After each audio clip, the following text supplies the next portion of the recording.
Hi friends, వీడియోలోకి వెళ్ళే ముందు ప్లీజ్ లైక్ చేయండి. Please support my channel. ముగ్గురు ఫ్రెండ్స్ మధ్య సంభాషణ. ఒరే, మన రవిగాడు పురుగుల మందు తాగాడంట, హాస్పిటల్కి వెళ్ళి చూద్దాం రారా.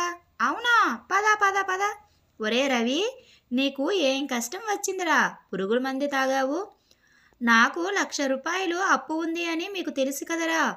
ఆ అప్పు తీర్చడం నా వల్ల కావడం లేదు, అందుకే పురుగుల మందు తాగాను. మరి ఇప్పుడు నువ్వు చావలేదు కదరా, మరి ఎలా ఇప్పుడు? కొండనాలికకు మందు వేస్తే ఉన్ననాలిక పోయినట్టు నాకు ₹1,00,000 అప్పు ఉంది అని పురుగుల మందు నేను తాగితే మా ఇంట్లో వాళ్ళు 10 లక్షలు అప్పు చేసి మరి నన్ను బ్రతికించారు. ఇప్పుడు 11 లక్షలు అప్పు ఎలా తీర్చాలో నాకు అర్థం కావడం లేదు. నా కష్టం పగవాడికి కూడా రాకూడదురా బాబూ. ఊరుకోరాను మరీను. ఆకాశంలో చుక్కలు తక్కువ, లేక చావడానికి మార్గాలు తక్కువ? ఈసారి గట్టిగా ప్లాన్ చేసి చదువు. చే, నువ్వు అసలు ఫ్రెండవేనా? భార్యాభర్తల మధ్య సంభాషణ. భర్త మొబైల్ ఫోను భార్యకు దొరికిపోతే, రమ్యశ్రీ ఎవరు? పక్కింటి ఆంటీ. ఆవిడ నెంబర్ నీ దగ్గర ఎందుకుంది? బట్టలు ఆరవేయడానికి వెళ్ళినప్పుడు పరిచయం అయ్యింది. నెంబర్ ఎందుకు తీసుకున్నావంట?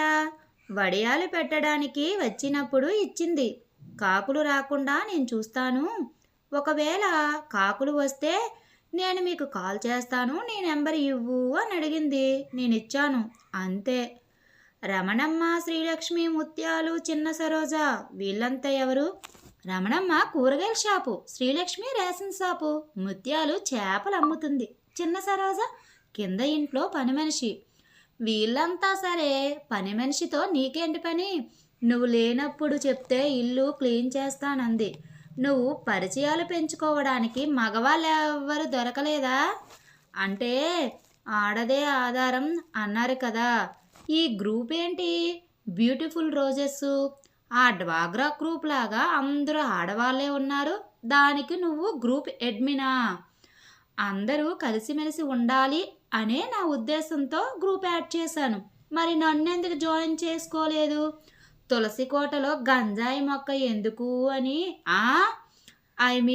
తులసి నువ్వు, వాళ్ళంతా అశ్వగంధ, లవంగం, అల్లం, యాలకులు అన్నమాట. అవును, హోలీ జరిగేటప్పుడు అపార్ట్మెంట్లో ఉన్న ఆడవాళ్ళందరితో రాసుకుని పూసుకుని తిరుగుతున్నావేంటి? హోలీ అంటేనే రాసుకోవడం కదా. రాసుకోవడం అంటే రంగులు రాసుకోవడం, జబ్బలు కాదు. అవునా, ఆ విషయం నాకు తెలియదు సుమా. రంగులు పట్టుకొని అందరికన్నా నువ్వే ఎందుకు ముందు కూర్చున్నావు? అది ముందు చూపు. మరి అందరూ వెళ్ళిపోయినాకైనా రాలేదు, అది వెనక చూపు. ఈ వయసులో నీకు ఇదేం రోగమో నాకు అర్థం కావడం లేదు. నీకు అర్థం కాదులే. సర్లే కానీ ఈ చీరలో నేను ఎలా ఉన్నానో చెప్పు. నువ్వు ఏది కట్టుకున్నా దానికే అందం వస్తుంది. అవునండి, మీరు చెప్పింది నిజమే. మిమ్మల్ని కట్టుకున్నాక నాకు అదే అనిపిస్తుంది. ఇది తెలియకన్నాదా తెలుసన్నాదా సుమా? Thank you friends. ఈ వీడియో కనుక మీకు నచ్చినట్లయితే ప్లీజ్ లైక్ చేయండి. Please subscribe my channel. Thank you.